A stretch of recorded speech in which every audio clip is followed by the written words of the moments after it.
waxaa halkan goobgoob loo joogaa oo loogu sheekeynaya ciyaartii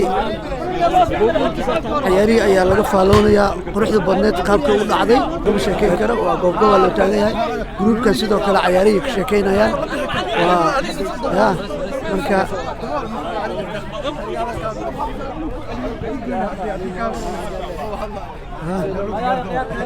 goolgooliyaa loo jooga ciyaarta waa laga wada sheekeynayaa ما شاء الله ما شاء الله ما أنت وحن في رسالة عيار آد وقروح بدن لبلا كوحب عصابة نجار عيار آد وفي عن رنتي كوحد مرتين هاد رنتي وحي سمين عيار آد والله ظهر مرة سد حقول الله ظهر مرة لكن وحي كنا مات براجو مركو وحي كتوس هسا هيرك أي كجارين معناه عيار وناقول سي كجارين مركا غير ستريتها معن ليه جوش عيار أنا توستن جوكتيه نقص عيارت soo socota noogu celiya ciyaartaas runtii waa ciyaar aad u fiican ayaad ciyaarteen waxaan idin leeyahay hambalyo ciyaarihii kadib ayaan ugu gali doonaa halkan buni cambuula ka jirto ma sha Allah ma kala hayo xanu furi doona lajin xamububa haye waa u jeedaan martiqaadkii iyo soo dhaweyntii weli ma dhamaanin banooni kaliya kuma ekeen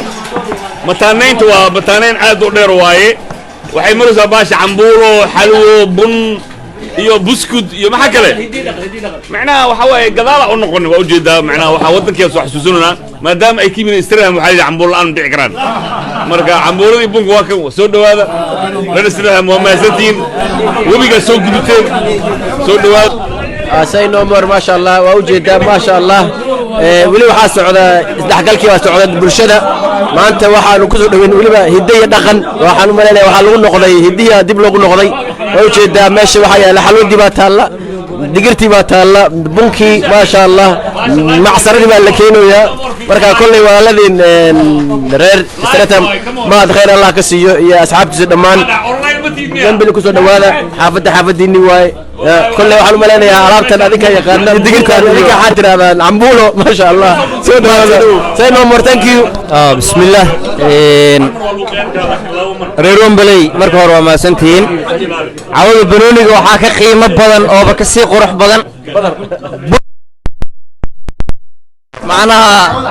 وحان كده اللي مقايدها وإيشيانك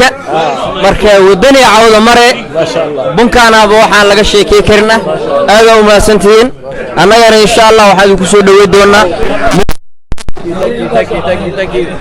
thank you